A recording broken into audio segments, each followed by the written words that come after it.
News top 9 ಗೆ ಸ್ವಾಗತ. ನಾನು ವಿಸ್ಮಿತಾ ಬೆಳ್ಳಿಯಪ್ಪ. ಬೆಂಗಳೂರಿನ ಗಲ್ಲಿ ಗಲ್ಲಿಯೂ ಖಾಕಿ ಕೋಟೆ. ಮತ್ತೆ ಅಸಲಿ ಆಟ ಶುರು. ರೂಲ್ಸ್ ಟೈಟ್ ಮಾಡಲು ಖುದ್ದು ಸಚಿವರೇ ಸೂಚನೆ ನೀಡಿದ ಹೇಗೆ? ರಾಜಧಾನಿಯ ಪ್ರತಿಷ್ಠಿತ ಆಸ್ಪತ್ರೆಯಲ್ಲೇ ವ್ಯಾಕ್ಸಿನ್ ಸಮರ ನಡೆದಿದ್ದ ಹೇಗೆ? ಬೆಂಗಳೂರಿನಲ್ಲಿ ಕ್ಷಣ ಕ್ಷಣಕ್ಕೂ ಬಿಗಡಾಯಿಸುತ್ತಿರೋದು ಹೇಗೆ ಪರಿಸ್ಥಿತಿ? ಇವೆಲ್ಲವನ್ನ ನೋಡೋಣ ನ್ಯೂಸ್ ಟಾಪ್ 9 ನಲ್ಲಿ. ಬೆಂಗಳೂರಿನಲ್ಲಿ ದಿಢೀರ್ ರೂಲ್ಸ್ ಟೈಟ್ ಆಗಿದ್ದೇಕೆ? ಪೊಲೀಸರಿಗೆ ಸಚಿವರು ಕೊಟ್ಟ ಖಡಕ್ ವಾರ್ನಿಂಗ್ ಏನು? ವ್ಯಾಕ್ಸಿನ್ಗಾಗಿ ಕೆಸಿ ಜನರಲ್ ಆಸ್ಪತ್ರೆಯಲ್ಲಿ ಸಮರ ನಡೆದಿದ್ದ ಹೇಗೆ? ನೋಡೋಣ ಬೆಂಗಳೂರು ಲಾಕ್ ನ್ಯೂಸ್ ಟಾಪ್ 9 ನಲ್ಲಿ. ಲಾಕ್ಡೌನ್ ಇದ್ರೂ ಬೆಂಗಳೂರಿನಲ್ಲಿ ಅನಗತ್ಯವಾಗಿ ಓಡಾಟಕ್ಕೆ ಬ್ರೇಕ್ ಬಿದ್ದಿಲ್ಲ. ಎಷ್ಟೇ ಹೇಳಿದ್ರೂ ಕೇಳದೆ ಬೇಕಾಬಿಟ್ಟಿಯಾಗಿ ತಿರುಗಾಡ್ತಿದ್ದಾರೆ. ಆದರೆ ಇನ್ಮುಂದೆ ಲಾಕ್ಡೌನ್ ಸ್ವರೂಪ ಬೇರೆಯದ್ದೇ ರೀತಿ ಇರಲಿದ್ದು ಅನಗತ್ಯವಾಗಿ ಯಾವ ವಾಹನವೂ ಓಡಾಡುವಂತಿಲ್ಲ. ಬೇಕಾಬಿಟ್ಟಿಯಾಗಿ ಮನೆಯಿಂದ ಹೊರಬಂದರೆ ಗುನ್ನ ಗ್ಯಾರಂಟಿಯಾಗಿದ್ದು ರೂಲ್ಸ್ ಟೈಟ್ ಮಾಡಲು ಖುದ್ದು ಗೃಹ ಸಚಿವರೇ ಸೂಚನೆ ನೀಡಿದ್ದಾರೆ.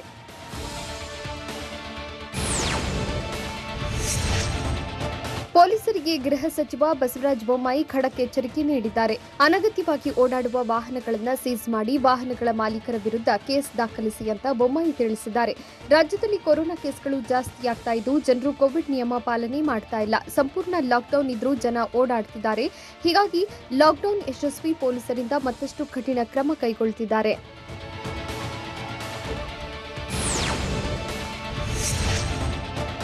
ಗೃಹ ಸಚಿವರ ಖಡಕ್ ಸೂಚನೆ ಬೆನ್ನಲ್ಲೇ ಖಾಕಿ ಅಲರ್ಟ್ ಆಗಿದ್ದು ಬೆಂಗಳೂರಿನ ಗಲ್ಲಿ ಗಲ್ಲಿಯಲ್ಲೂ ಖಾಕಿ ರೌಂಡ್ಸ್ ಹಾಕ್ತಾ ಇದೆ. ಬೇಕಾಬಿಟ್ಟಿ ಹೊರಬಂದ್ರೆ ವಾಹನವು ಸೀಸ್, ನೀವು ಲಾಕ್ ಆಗ್ತೀರಿ.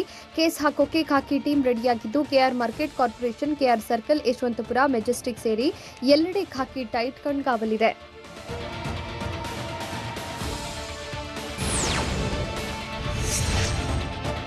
ಬೆಂಗಳೂರಲ್ಲಿ ಕೊರೋನಾ ಕೇಸ್ಗಳು ಹೆಚ್ಚಾದಂತೆ ಪೊಲೀಸರು ಹೈ ಅಲರ್ಟ್ ಆಗಿದ್ದು ಕೈಯಲ್ಲಿ ಲಾಠಿ ಹಿಡಿದು ಮತ್ತೆ ಅಖಾಡಕ್ಕೆ ಪೊಲೀಸರು ಇಳಿದಿದ್ದಾರೆ.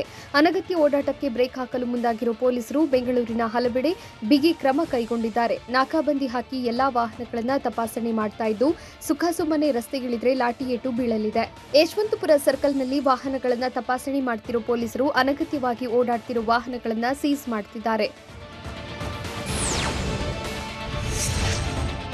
ಸದಾ ಜನರಿಂದ ತುಂಬಿ ತುಳುಕ್ತಾ ಇದ್ದ ಕೆಆರ್ ಮಾರ್ಕೆಟ್ ಸಂಪೂರ್ಣ ಪೊಲೀಸರ ಕಂಟ್ರೋಲ್ಗೆ ಬಂದಿದೆ.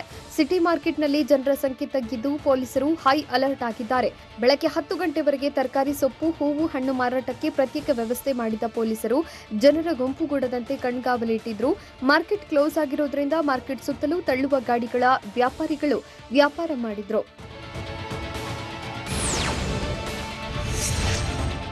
ಲಾಕ್ಡೌನ್ ನಡುವೆಯೂ ಬೆಂಗಳೂರು ತೊರೆದು ಹೋಗ್ತಿರುವವರ ಸಂಖ್ಯೆ ಮಾತ್ರ ಕಡಿಮೆಯಾಗ್ತಾ ಇಲ್ಲ. ಯಶವಂತಪುರ ರೈಲ್ವೆ ನಿಲ್ದಾಣದಿಂದ ಸಾವಿರಾರು ಪ್ರಯಾಣಿಕರು ತಮ್ಮ ತಮ್ಮ ಊರುಗಳ ಕಡೆ ಹೊರಟಿದ್ದಾರೆ. ಯಶವಂತಪುರದಿಂದ ಸಾಲು ಸಾಲು ರೈಲುಗಳು ಹೋಗ್ತಾ ಇದ್ದು ಬೆಂಗಳೂರಿಗೆ ಗುಡ್ ಬೈ ಹೇಳ್ತಿರೋ ಜನರು ಗಂಟು ಮೂಟೆ ಜೊತೆ ಕುಟುಂಬ ಸಮೇತ ತೆರಳುತ್ತಾ ಇದ್ದಾರೆ.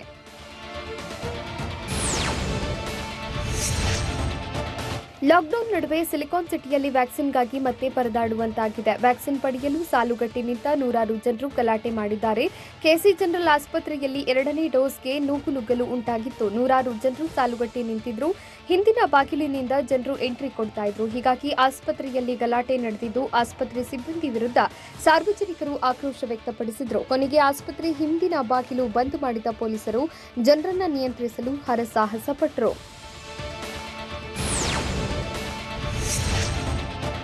ಬೆಂಗಳೂರಿನಲ್ಲಿ ಕೊರೋನಾ ಅಬ್ಬರಿಸ್ತಾ ಇದ್ರೂ ಜನರು ಮಾತ್ರ ಕ್ಯಾರಿ ಅಂತ ಇಲ್ಲ. ಸರ್ಕಾರದ ರೂಲ್ಸ್ ಬ್ರೇಕ್ ಮಾಡಿ ಕೊರೋನಾಗೆ ಆಹ್ವಾನ ನೀಡುತ್ತಿದ್ದಾರೆ. ಸೋಂಕಿಗೆ ಡೋಂಟ್ ಕೇರ್ ಎಂದು ಬ್ಯಾಟರಾಯನಪುರ ಸಂತೆಯಲ್ಲಿ ಖರೀದಿಯಲ್ಲಿ ಜನರು ಮಗ್ನರಾಗಿದ್ದರು. ತರಕಾರಿ, ಹಣ್ಣು, ಹೂವು ಖರೀದಿಯಲ್ಲಿ ಬ್ಯುಸಿಯಾಗಿದ್ದ ಗ್ರಾಹಕರು ದೈಹಿಕ ಅಂತರ ಕಾಪಾಡದೆ ಸರಿಯಾಗಿ ಮಾಸ್ಕ್ ಧರಿಸದೆ ನಿರ್ಲಕ್ಷ್ಯ ತೋರಿದ್ದಾರೆ. ಬ್ಯಾಟರಾಯನಪುರ ರೈತರ ಸಂತೆಯಲ್ಲಿ ಜನ ಜಾತ್ರೆಯೇ ಸೇರಿತ್ತು. ರೈತರ ಸಂತೆಯಲ್ಲಿ ಕಡಿಮೆ ಬೆಲೆಗೆ ಹಣ್ಣು ತರಕಾರಿ ಸಿಗೋದ್ರಿಂದ ಜನರು ಮುಗಿಬಿದ್ದಿದ್ರು. ದೈಹಿಕ ಅಂತರ ಪಾಲನೆಯಾಗದಿರುವುದು ಸರ್ವೇ ಸಾಮಾನ್ಯವಾಗಿದ್ದು ಬಿಬಿಎಂಪಿ ಮಾರ್ಷಲ್ಗಳು ಪ್ರವೇಶ ದ್ವಾರಕ್ಕೆ ಮಾತ್ರ ಸೀಮಿತವಾಗಿದ್ರು. ಸಂತೆ ಒಳಗೆ ಪ್ರವೇಶಿಸಲು ಮಾರ್ಷಲ್ಗಳು ಹಿಂದೇಟು ಹಾಕಿದ್ದು ಯಾರೂ ಪ್ರಶ್ನಿಸದೇ ಇದ್ದಿದ್ದರಿಂದ ಜನರು ಅಡ್ಡಾದಿಡ್ಡಿಯಾಗಿ ಓಡಾಡಿದ್ದಾರೆ. ಕೊರೋನಾ ಜೊತೆ ಬ್ಲ್ಯಾಕ್ ಫಂಗಸ್ ಡಬಲ್ ಶಾಕ್ ಕೊಡ್ತಿರೋದು ಹೇಗೆ? ಬೆಂಗಳೂರಿನ ಜೊತೆಗೆ ಕರುನಾಡ ಮೂಲೆ ಮೂಲೆಯಲ್ಲಿ ಕಪ್ಪು ಕ್ರೌರ್ಯ ಹೇಗಿದೆ? ರೋಗಿಗಳಿಗೆ ಬೇಕಾದ ಔಷಧದ ಕೊರತೆ ಬಗ್ಗೆ ಸಚಿವ ಸುಧಾಕರ್ ಹೇಳಿದ್ದೇನು? ನೋಡೋಣ ಕರಿ ಹೆಮ್ಮಾರಿ ನ್ಯೂಸ್ ಟಾಪ್ 9 ನಲ್ಲಿ.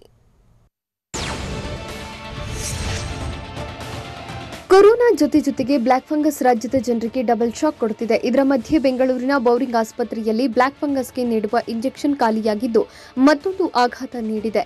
ಬೆಂಗಳೂರಿನ ಬಹುತೇಕ ಆಸ್ಪತ್ರೆಯಲ್ಲಿ ಬ್ಲಾಕ್ ಫಂಗಸ್ ಚಿಕಿತ್ಸೆಗೆ ಬೇಕಾದ ಇಂಜೆಕ್ಷನ್ ಇಲ್ಲ. ಹೀಗಾಗಿ ಸೂಕ್ತ ಚಿಕಿತ್ಸೆ ಸಿಗದೆ ಬ್ಲಾಕ್ ಫಂಗಸ್ಗೆ ತುತ್ತಾದವರು ಪರದಾಡ್ತಿದ್ದಾರೆ.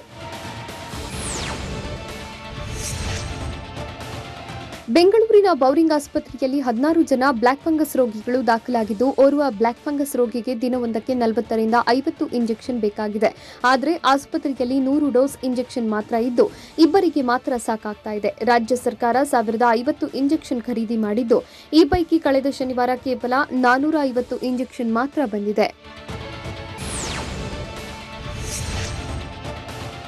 ಬ್ಲಾಕ್ ಫಂಗಸ್ ಚಿಕಿತ್ಸೆಗೆ ರಾಜ್ಯದಲ್ಲಿ ಇಂಜೆಕ್ಷನ್ ಕೊರತೆ ಎದುರಾಗಿದೆ. ಈ ಬಗ್ಗೆ ಟಿವಿ9ಗೆ ಕರ್ನಾಟಕ ರಾಜ್ಯ ವೈದ್ಯಕೀಯ ಸರಬರಾಜು ನಿಗಮದ ವ್ಯವಸ್ಥಾಪಕ ನಿರ್ದೇಶಕಿ ಲತಾ ಕುಮಾರಿ ಹೇಳಿಕೆ ನೀಡಿದ್ದು, 1050 ವಯಲ್ಸ್ ಪೈಕಿ ಮೈಲಾನ್ ಕಂಪನಿಯಿಂದ ಶನಿವಾರ 450 ವಯಲ್ಸ್ ಬಂದಿದೆ. ಕೇಂದ್ರದಿಂದ ಬ್ಲಾಕ್ ಫಂಗಸ್ಗೆ ಯಾವುದೇ ಔಷಧ ಬಂದಿಲ್ಲ ಅಂತ ತಿಳಿಸಿದ್ದಾರೆ.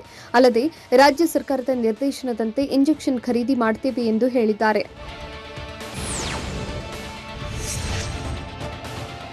ಬೆಂಗಳೂರು ಬೆನ್ನಲ್ಲೇ ಕಲಬುರಗಿಗೆ ಕರಿಮಾರಿ ಕಾಲಿಟ್ಟಿದ್ದು, ಜಿಲ್ಲೆಯಲ್ಲಿ ಬ್ಲಾಕ್ ಫಂಗಸ್ ಹಾವಳಿ ಹೆಚ್ಚಾಗ್ತಾ ಇದೆ. ಡೆಡ್ಲಿ ಕಪ್ಪು ಶಿಲೀಂಧ್ರದ ಅಬ್ಬರ ಜೋರಾಗಿದ್ದು, ಒಂದೇ ವಾರದಲ್ಲಿ 12 ಜನರಿಗೆ ಬ್ಲಾಕ್ ಫಂಗಸ್ ದೃಢಪಟ್ಟಿದೆ.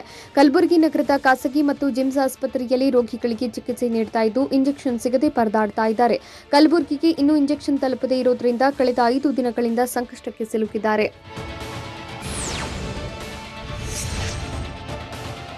ರಾಜ್ಯದಲ್ಲಿ ದಿನದಿಂದ ದಿನಕ್ಕೆ ಕರಿ ಹೆಮ್ಮಾರಿಯ ಅಟ್ಟಹಾಸ ಹೆಚ್ಚುತ್ತಿದೆ. ಹೀಗಿದ್ರೂ ಬ್ಲಾಕ್ ಫಂಗಸ್ಗೆ ರಾಜ್ಯದಲ್ಲಿ ಕೇವಲ 6 ಕಡೆ ಮಾತ್ರ ಚಿಕಿತ್ಸೆ ನೀಡಲಾಗ್ತಿದೆ. ಈ ಬಗ್ಗೆ ಆರೋಗ್ಯ ಸಚಿವ ಸುಧಾಕರ್ ಪ್ರತಿಕ್ರಿಯಿಸಿದ್ದು, ರಾಜ್ಯದಲ್ಲಿ ಬ್ಲಾಕ್ ಫಂಗಸ್ ಔಷಧ ಕೊರತೆ ಇದೆ. ನಮ್ಮಲ್ಲಿ ಎಷ್ಟು ಲಭ್ಯ ಇದೆಯೋ ಅಷ್ಟು ಮಾತ್ರ ಚಿಕಿತ್ಸೆ ನೀಡುತ್ತಿದ್ದೇವೆ. ಔಷಧ ಲಭ್ಯವಾದ ನಂತರ ಪೂರ್ಣ ಪ್ರಮಾಣದಲ್ಲಿ ಚಿಕಿತ್ಸೆ ನೀಡುತ್ತೇವೆ ಅಂತ ಹೇಳಿದ್ರು.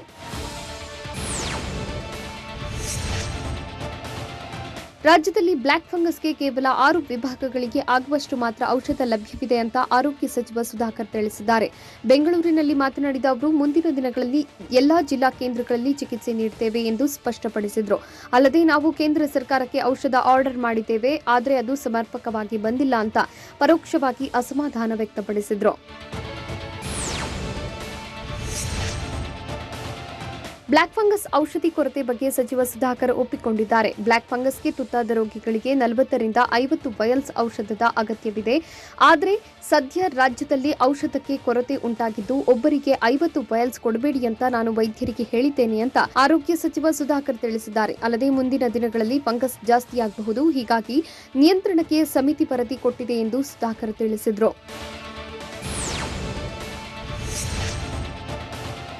ಮಲೆನಾಡು ಚಿಕ್ಕಮಗಳೂರಿಗೂ ಕ್ರೂರಿ ಕಪ್ಪು ಶಿಲೀಂಧ್ರ ಕಾಲಿಟ್ಟಿರೋ ಆತಂಕ ಕಾಡ್ತಾ ಇದೆ. ಚಿಕ್ಕಮಗಳೂರು ಜಿಲ್ಲೆಯ 4 ಬ್ಲಾಕ್ ಫಂಗಸ್ ಕಾಣಿಸಿಕೊಂಡಿದೆ. ಕಳೆದ 2 ದಿನದ ಹಿಂದೆ ಓರ್ವನಿಗೆ ಬ್ಲಾಕ್ ಫಂಗಸ್ ಪತ್ತೆಯಾಗಿದ್ದು, ನಂತರ 3ರಲ್ಲಿ ಬ್ಲಾಕ್ ಫಂಗಸ್ ಕಾಣಿಸಿಕೊಂಡಿದ್ದು, ಅದರಲ್ಲಿ ಒಬ್ಬರ ವರದಿಯಲ್ಲಿ ಕರಿ ಹೆಮ್ಮಾರಿ ಖಚಿತವಾಗಿದೆ. ಹೀಗಾಗಿ ಇನ್ನಿಬ್ಬರ ವರದಿಗಾಗಿ ಜಿಲ್ಲಾಡಳಿತ ಕಾಯ್ತಾ ಇದೆ.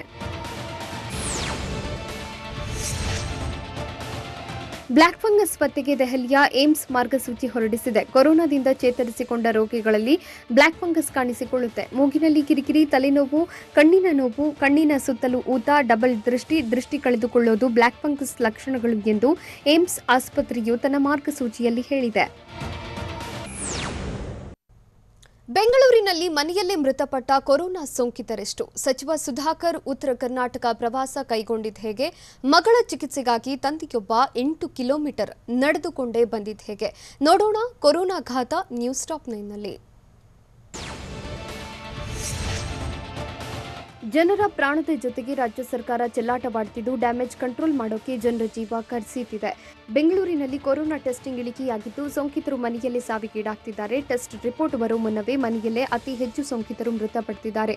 ಸೋಂಕಿನ ಬಗ್ಗೆ ತಿಳಿಯದೆ ಕೊನೆಯ ಹಂತದಲ್ಲಿ ಕೊರೋನಾ ಟೆಸ್ಟ್ಗಾಗಿ ಹಲವರು ಓಡಾಡ್ತಿದ್ದು, ಸಮರ್ಪಕ ಟೆಸ್ಟಿಂಗ್ ಯೂನಿಟ್ ಇಲ್ಲದೆ ವಿಳಂಬವಾಗ್ತಾ ಇದೆ.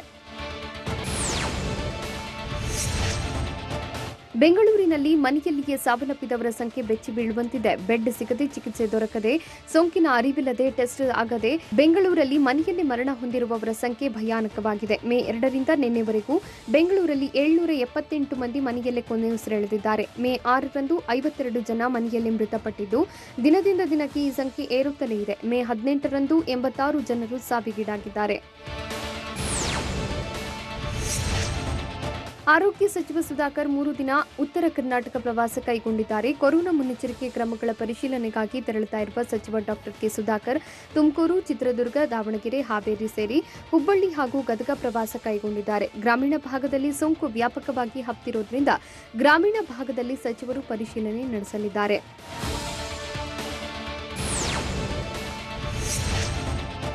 ರೆಮ್ಡಿಸಿವಿಯರ್ ಅಡ್ಡ ಪರಿಣಾಮ ಬಗ್ಗೆ ನನಗೆ ಗೊತ್ತಿಲ್ಲ ಅಂತ ಆರೋಗ್ಯ ಸಚಿವ ಸುಧಾಕರ್ ಹೇಳಿದ್ದಾರೆ.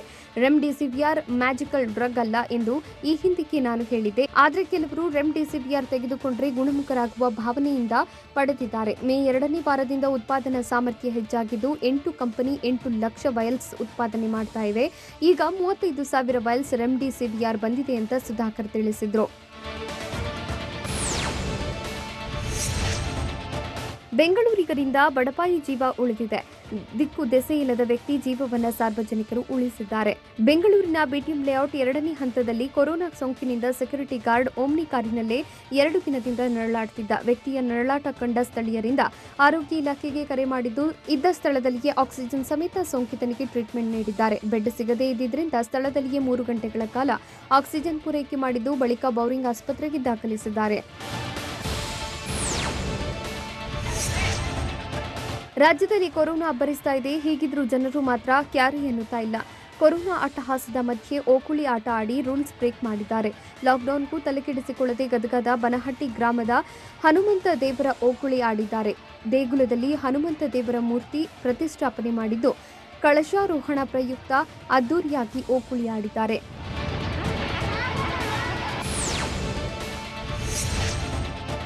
ಯಾದಗಿರಿಯಲ್ಲಿ ಕಂಪ್ಲೀಟ್ ಲಾಕ್ಡೌನ್ ಜಾರಿ ಮಾಡಿದ್ದು ಅನಗತ್ಯವಾಗಿ ಓಡಾಡುತ್ತಿರುವ ವಾಹನಗಳನ್ನು ಪೊಲೀಸರು ಸೀಸ್ ಮಾಡುತ್ತಿದ್ದಾರೆ. ಹೀಗಾಗಿ ವ್ಯಕ್ತಿಯೊಬ್ಬರು ಮಗಳನ್ನು 8 ಕಿಲೋಮೀಟರ್ ಹೆಗಲ ಮೇಲೆ ಹೊತ್ತು ಬಂದಿದ್ದಾರೆ. ಮಗಳಿಗೆ ಜ್ವರ ಬಂದಿರೋದ್ರಿಂದ ಚಿಕಿತ್ಸೆಗಾಗಿ ಪಗಲಾಪುರದಿಂದ ಯಾದಗಿರಿಗೆ ಖಾಸಗಿ ಆಸ್ಪತ್ರೆಗೆ ಕರೆತಂದಿದ್ದಾರೆ. ಪೊಲೀಸರು ಬೈಕ್ ಸೀಸ್ ಮಾಡುವ ಭಯದಲ್ಲಿ ನಡೆದುಕೊಂಡೇ ಮರ್ರೆಪ್ಪ ಎಂಬಾತ ಬಂದಿದ್ದಾನೆ. ಸೋಂಕಿತನೊಬ್ಬ ಹೈಡ್ರಾಮಾ ಮಾಡಿದ್ದಾನೆ. ಕೊರೋನಾ ಸೋಂಕು ಇದ್ರೂ ಬೈಕ್ನಲ್ಲಿ ಓಡಾಡಿದ್ದು ಬೈಕ್ ತಡೆದ ಪೊಲೀಸರ ಜೊತೆ ವಾಗ್ವಾದ ಮಾಡಿದ್ದಾನೆ. ಯಾದಗಿರಿಯ ಪದವಿ ಕಾಲೇಜು ಬಳಿ ಘಟನೆ ನಡೆದಿದ್ದು ನನ್ನ ಬೈಕ್ ಏಕೆ ತಡೆದಿದ್ದೀರಿ ಎಂದು ಪೊಲೀಸರಿಗೆ ಪ್ರಶ್ನೆ ಮಾಡಿದ್ದಾನೆ. ಈ ವೇಳೆ ಸ್ಥಳಕ್ಕೆ ಬಂದ ಸಿಪಿಐ ಸೋಮಶೇಖರ್ ಕೆಂಚಾರೆಡ್ಡಿ ಸೋಂಕಿತನಿಗೆ ತರಾಟೆಗೆ ತೆಗೆದುಕೊಂಡಿದ್ದಾರೆ.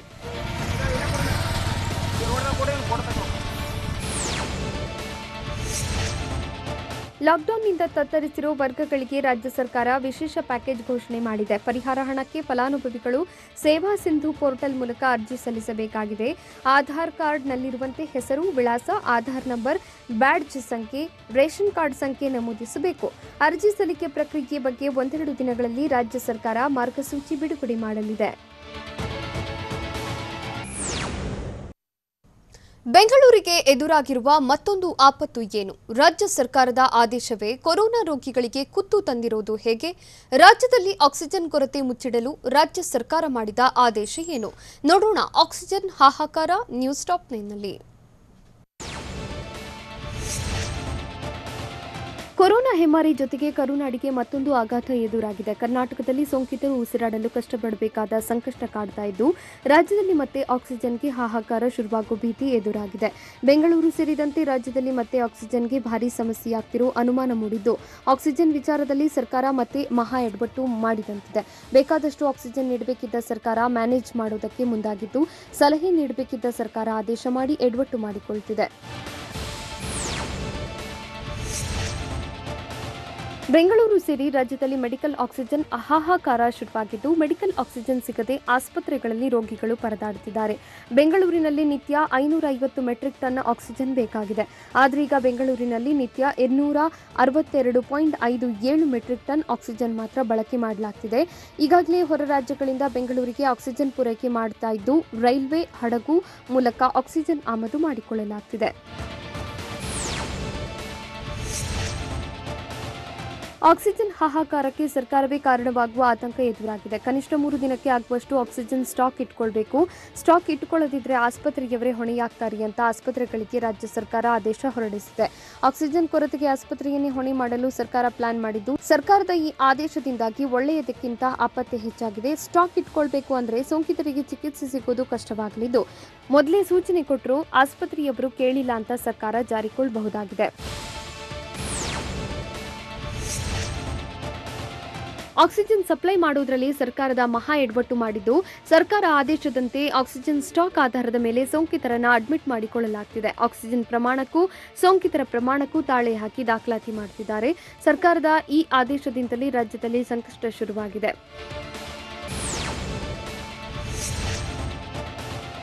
ಸರ್ಕಾರದ ಆದೇಶದಿಂದ ಸಮಸ್ಯೆಗಳ ಸರಮಾಲೆಗೆ ಸೃಷ್ಟಿಯಾಗಿದೆ. ಆಕ್ಸಿಜನ್ ಲಭ್ಯತೆ ಆಧಾರದಲ್ಲಿ ಅಡ್ಮಿಟ್ ಮಾಡಿಕೊಂಡ್ರೆ ಹೊಸ ಕೊರೋನಾ ಸೋಂಕಿತರಿಗೆ ಆಕ್ಸಿಜನ್ ಬೆಡ್ಗಳೇ ಸಿಗಲ್ಲ. ಬೆಡ್ ಕೊಡೋದಕ್ಕೆ ಆಸ್ಪತ್ರೆಯವರು ಹಿಂದು ಮುಂದು ನೋಡದಂತಾಗಿದೆ.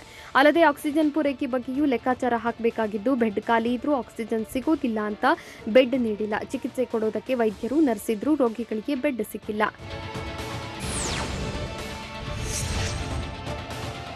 ಸರ್ಕಾರದ ಆದೇಶ ಅಪಾಯಕ್ಕೆ ಆಹ್ವಾನ ಕೊಡ್ತಾ ಇದೆ. ಸೂಕ್ತ ಸಮಯದಲ್ಲಿ ಆಕ್ಸಿಜನ್ ಬೆಡ್ ಸಿಗದೆ ಸೋಂಕಿತರು ಪರದಾಡ್ತಿದ್ದಾರೆ.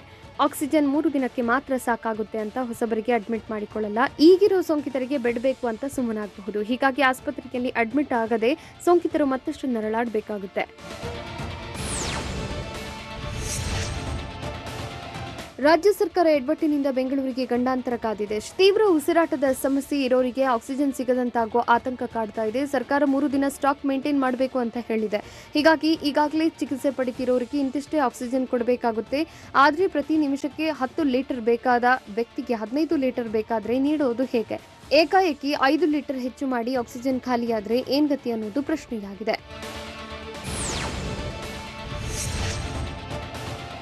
ಸರ್ಕಾರದ ಆದೇಶದಂತೆ ಹೊಸದಾಗಿ ಸೋಂಕಿತರು ಬಂದರೆ ಆಸ್ಪತ್ರೆಯವರು ಅಡ್ಮಿಟ್ ಮಾಡಿಕೊಳ್ಳೋಕೆ ಆಗದ ಪರಿಸ್ಥಿತಿ ನಿರ್ಮಾಣವಾಗಿದೆ. ಒಂದೊಮ್ಮೆ ಕಂಡೀಷನ್ ನೋಡಿ ಅಡ್ಮಿಟ್ ಮಾಡಿದ್ರು ಆಕ್ಸಿಜನ್ ಸಿಗದೆ ಪರದಾಡಬೇಕಾಗುತ್ತೆ. ಅಲ್ಲದೆ ಆಕ್ಸಿಜನ್ ಸ್ಟಾಕ್ ಇಲ್ಲದೆ ಹೋದ್ರೂ ಯಾಕೆ ಅಡ್ಮಿಟ್ ಮಾಡಿಕೊಂಡ್ರಿ ಅಂತ ಅಧಿಕಾರಿಗಳು ಆಸ್ಪತ್ರೆಯವರಿಗೆ ಸಮಸ್ಯೆ ಎದುರಾಗೋ ಸಾಧ್ಯತೆ ಹೆಚ್ಚಾಗಿದೆ.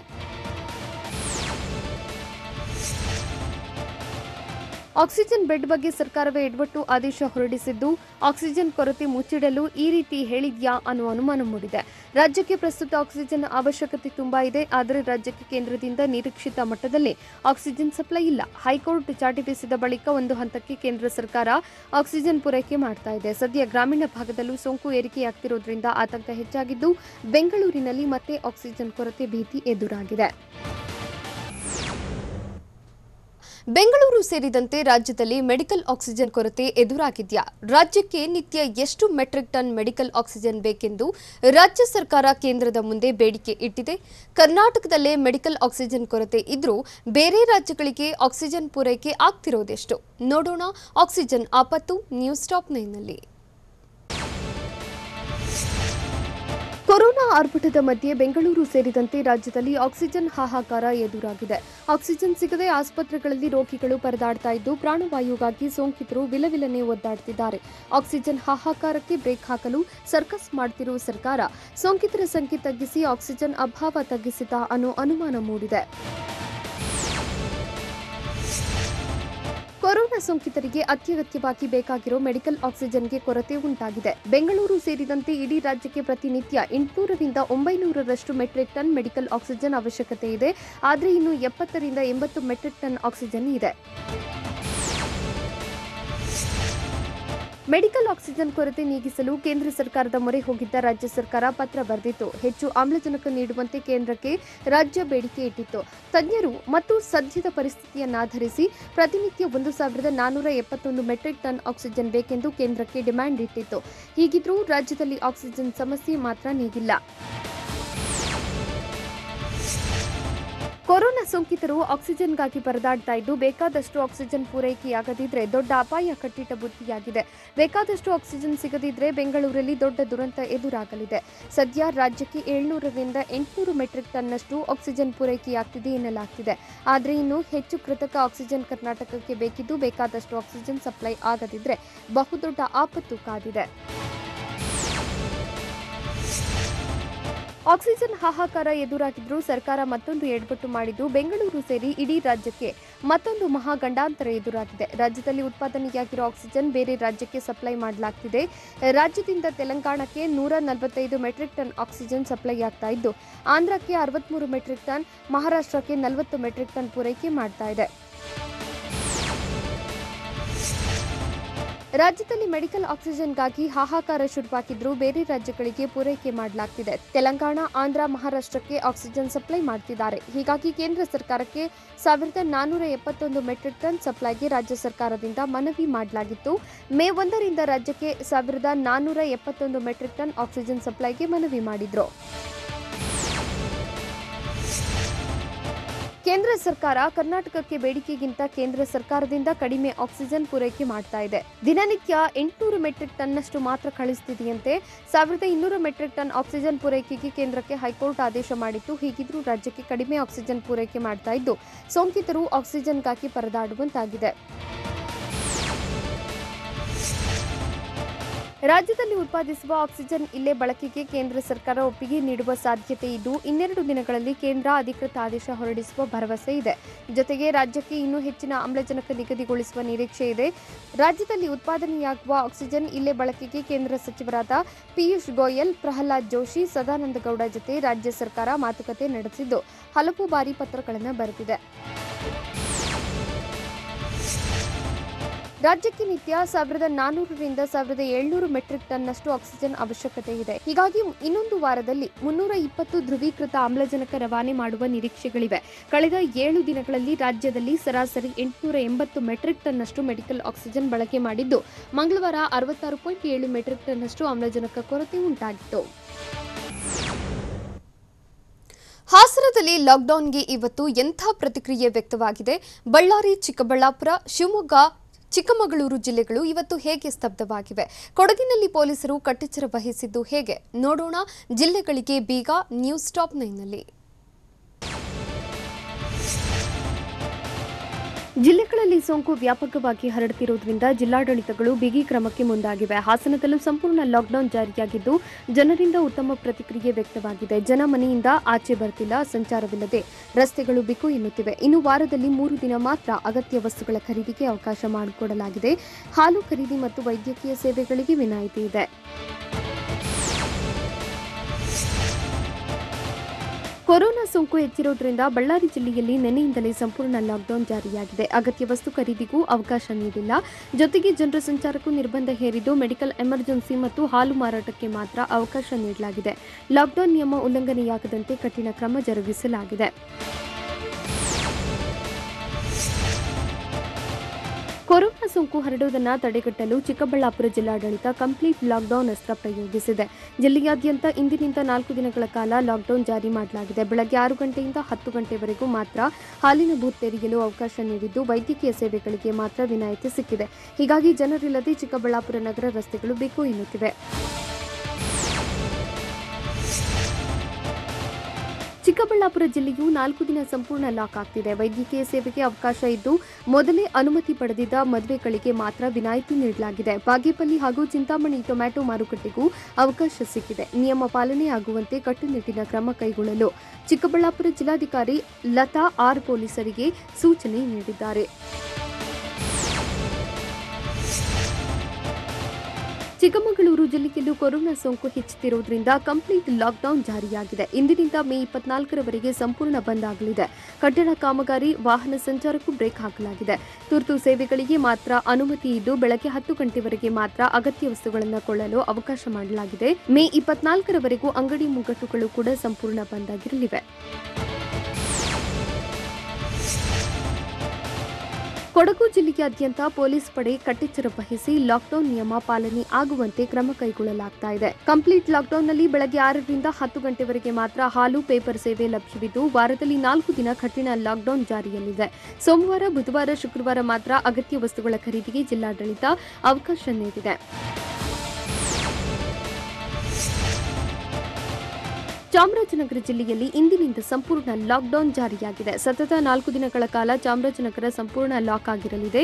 ಇನ್ನು ಅಗತ್ಯ ವಸ್ತುಗಳ ಖರೀದಿಗೆ ಅವಕಾಶ ನೀಡಿದ್ರೂ ಅಷ್ಟಾಗಿ ಜನ ಬರ್ತಾ ಇಲ್ಲ. ಜನಸಂದಣಿ ವಿರಳವಾಗಿದ್ದು ಅವಕಾಶವಿದ್ರೂ ತರಕಾರಿ, ಹಣ್ಣು ಅಂಗಡಿಗಳಿಗೆ ಬೀಗ ಹಾಕಲಾಗಿದೆ. 4 ದಿನಗಳ ಸಂಪೂರ್ಣ ಲಾಕ್ಡೌನ್ಗೆ ಆರಂಭದಲ್ಲಿ ಉತ್ತಮ ಪ್ರತಿಕ್ರಿಯೆ ಸಿಕ್ಕಿದೆ.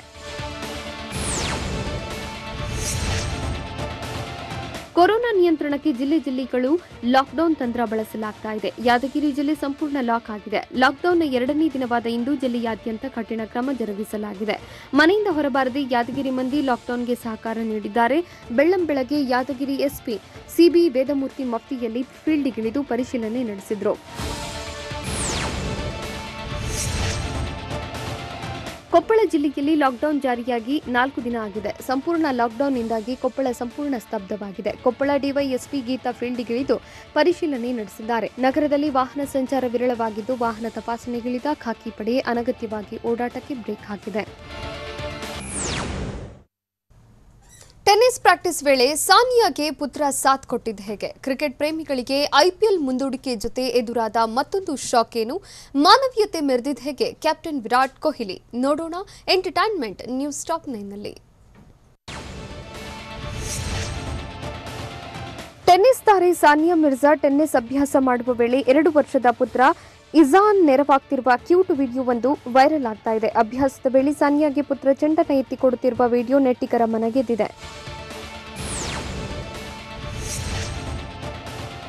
ಕೊರೋನಾ ವೈರಸ್ ಹೆಚ್ಚಳದಿಂದಾಗಿ ಏಷ್ಯಾ ಕಪ್ ಟಿ20 ಕ್ರಿಕೆಟ್ ಟೂರ್ನಿಯನ್ನು ರದ್ದುಪಡಿಸಲಾಗಿದೆ. ಜೂನ್ನಲ್ಲಿ ಶ್ರೀಲಂಕಾದಲ್ಲಿ ಟೂರ್ನಿ ನಡೆಸಲು ಉದ್ದೇಶಿಸಲಾಗಿತ್ತು. ಈ ಕುರಿತು ಹೇಳಿಕೆ ನೀಡಿರುವ ಶ್ರೀಲಂಕಾ ಕ್ರಿಕೆಟ್ ಮಂಡಳಿಯ ಮುಖ್ಯ ಕಾರ್ಯದರ್ಶಿ ಆಶ್ಲೆ ಡಿ ಸಿಲ್ವಾ, ಕೊರೋನಾ ವೈರಸ್ ಪ್ರಕೋಪದ ಪರಿಸ್ಥಿತಿ ಈ ಟೂರ್ನಮೆಂಟ್ ನಡೆಸಲು ಹಿತಕರವಾಗಿಲ್ಲ, ಹೀಗಾಗಿ ಟೂರ್ನಿಯನ್ನ ರದ್ದುಗೊಳಿಸಲಾಗುವುದು ಎಂದು ತಿಳಿಸಿದ್ದಾರೆ.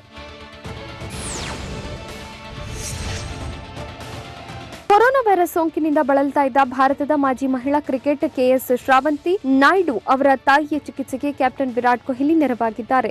ಶ್ರಾವಂತಿ ತಾಯಿ ಚಿಕಿತ್ಸೆಗೆ ವಿರಾಟ್ 6.77 ಲಕ್ಷ ರೂಪಾಯಿ ಸಹಾಯಧನ ನೀಡುವ ಮೂಲಕ ಮಾನವೀಯತೆ ಮೆರೆದಿದ್ದಾರೆ.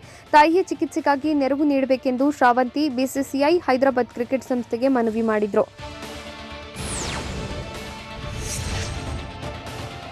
ಬಿಸಿಸಿಐ ತೀರ್ಪುಗಾರ ಒಡಿಶಾ ರಣಜಿ ತಂಡದ ಮಾಜಿ ನಾಯಕ ಪ್ರಶಾಂತ್ ಮಹಾಪಾತ್ರ ಕೋವಿಡ್ನಿಂದ ಮೃತಪಟ್ಟಿದ್ದಾರೆ. ಪ್ರಶಾಂತ್ ಅವರಿಗೆ 47 ವರ್ಷ ವಯಸ್ಸಾಗಿದ್ದು, ದೆಹಲಿ ಆಸ್ಪತ್ರೆಯಲ್ಲಿ ಚಿಕಿತ್ಸೆ ಪಡೆಯುತ್ತಿದ್ದ ಪ್ರಶಾಂತ್ ಕೊನೆ ಉಸಿರೆಳೆದಿದ್ದಾರೆ.